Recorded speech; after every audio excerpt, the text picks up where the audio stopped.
আসসালামু আলাইকুম। আমার চ্যানেলে আপনাদের সকলকে স্বাগত। তোমাদের বাপজান পাকিস্তানকে 3 দিনেই বিভিন্ন জায়গায় গুড়িয়ে দেওয়া হয়েছে।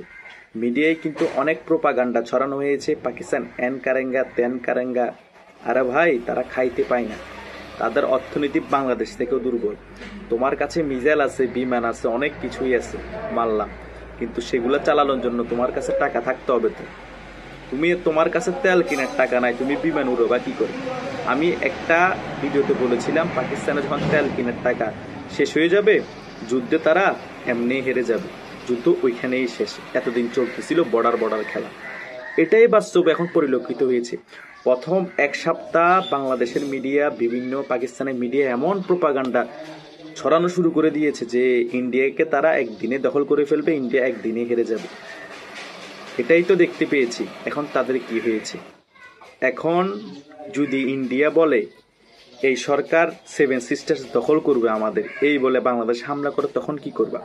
আমরা বাংলাদেশকে ভালোবাসি, বাংলাদেশের পক্ষে ইন্ডিয়ার সাথে যুদ্ধ করবো, এটা 100%। যদি এভাবে হামলা করে, কিন্তু হামলা করলে তোমরা কি করবা? তোমরা যে গালের বাইরে চাপাবাজি করো, সেটার প্রমাণ তো দেখতে পেয়েছো। তোমাদের বাপজানের কি অবস্থা করেছে ইন্ডিয়া। আরে ভাই, ইন্ডিয়া হিন্দু, পাকিস্তান মুসলমান, এসব হিসাব করে রাজনীতি হয় না, এসব হিসাব করে যুদ্ধ হয় না। প্রকৃত মুসলমান যারা, তারা কখনো অন্য মুসলমানকে হত্যা করতে পারে না। পাকিস্তান হত্যাকারী। পাকিস্তান আমাদের মা বোনের ইজ্জত নিয়েছে, আমাদের বাঙালিকে হত্যা করেছে। এইরকম মুসলমানকে আমি সমর্থন করতে পারি না। আফগানিস্তানের অনেক মুসলমানকে হত্যা করেছে, তাদেরকে বিভিন্ন দেশে ভাড়া করে নিয়ে গিয়ে অনেক মুসলমানকে হত্যা করিয়েছে, তারা টাকাই বেচা যায়।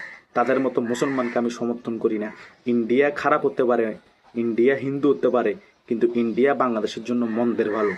1971 সালে যদি ইন্ডিয়া আমাদেরকে সাপোর্ট না করতো, তাহলে আমরা যুদ্ধের জীবনও জয়লাভ করতাম না। অস্ত্র দিয়ে সাপোর্ট দিয়েছে, ট্রেনিং দিয়েছে, গোলা বারুদ দিয়েছে। অনেকেই বলে স্বার্থের কারণে সাপোর্ট করেছে। আরে ভাই, তুমি স্বার্থ ছাড়া কি কিছু করবা? তোমরা যে পাকিস্তানের এখন দালালি করতেছো, স্বার্থের কারণে ক্ষমতায় থাকার জন্যই তো করতেছো। তো ইন্ডিয়া তার স্বার্থের কারণে কি আমাকে সাপোর্ট দিয়েছে? সেটা কি স্বার্থ হাসিল পরবর্তীতে যখন হয়ে যাবে বা যুদ্ধে জয়লাভ করেছে, তখন স্বার্থটা হাসিল করবে না? অবশ্যই করবে। স্বার্থবাজ কে না? আমি, আপনি, সবাই। এখন বাংলাদেশের দিকে ফোকাস দেওয়ার পালা ইন্ডিয়ার। ইন্ডিয়াকে বিজি রাখার জন্য অনেক কিছু করেছো। আওয়ামী লীগকে যাতে পুনর্বাসন করতে না পারে, ইন্ডিয়াকে বিজি রেখে করিডোর দিয়ে দিবা, মায়ানমারকে আমেরিকা ঘাঁটি গাড়বে, অনেক পাইতারা করেছো। জনগণকে অন্যদিকে গোমরা করার জন্য অনেক মোটিভ তৈরি করেছো বাংলাদেশে।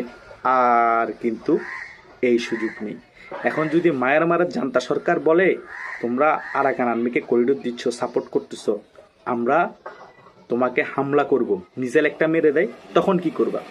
এইদিকে ইন্ডিয়া যদি প্রেশার শুরু করে দেয়, ডিস্টার্ব করে, এদিকে মায়ানমারের জান্তা সরকার ডিস্টার্ব করে, আমাদেরকে কোন বাপ এসে বাঁচাবে?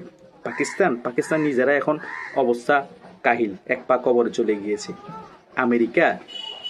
আমেরিকাকে চায়না আর রাশিয়া মিলে প্যাকেট করে দিবে। দক্ষিণ এশিয়া আমেরিকা ঢুকে এত ইজি না, রক্তের বন্যা বসে যাবে, দরকার হলে 3য় বিশ্বযুদ্ধ হবে। এখানে চায়না, রাশিয়া, ইন্ডিয়া এক হয়ে যাবে নিজেদের স্বার্থে। কারণ দক্ষিণ এশিয়াতে আমেরিকার ঘাঁটি গড়ে ফেলা মানে চীনের পাওয়ার খর্ব হওয়া, ইন্ডিয়ার পাওয়ার খর্ব হওয়া, রাশিয়ার পাওয়ার খর্ব হওয়া। এই 3 বড় মোরালের সাথে আমেরিকা যতই শক্তিশালী হোক, পেরে উঠতে খবর হয়ে যাবে। বরং যুদ্ধ চলতে থাকবে, কিন্তু আমেরিকার ঘাঁটি করা টাফ হয়ে যাবে। পারবে না আমি বলতেছি না, আমেরিকা যেটা হয় না সেটাও করে দেখায় ইসরায়েল সাথে একত্রিত হয়ে। কিন্তু এখানে অনেক বিষয় আছে, অনেক কিছু চড়াই উতরাই, রক্তের বিনিময়ে, যুদ্ধের বিনিময়ে ঘাঁটি হতে পারে। যেমন ইসরায়েলের অবস্থা হয়েছে। যদি বাংলাদেশের এই অবস্থা হয়, তার জন্য দায়ী কে হবে? এই ডক্টর ইউনূস সরকার।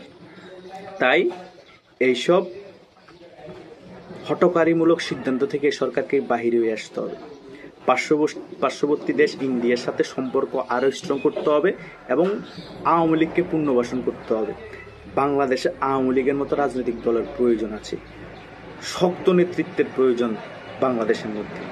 শেখ হাসিনা আয়রন লেডি ছিল বিদায়, শক্ত নেতৃত্ব ছিল বিদায়, এই দক্ষিণ এশিয়ার মধ্যে আমেরিকার যে স্বপ্ন ছিল, আমেরিকার যে চক্রান্ত ছিল, সেটা সফল হতে পারে না। কারণ তার দূরদর্শিতা সাহসিকতার কারণে তিনি পারফেক্ট ছিলেন না। হয়তো ইন্ডিয়ার সাথে বেশি ভালো সম্পর্ক ছিল বিদায় ইন্ডিয়া কিছু সুবিধা নিয়েছে, কিছু বাংলাদেশও পেয়েছে এবং ইন্ডিয়া অনেক কিছু ইনভেস্ট করেছে, সেটা গিভ অ্যান্ড টেক।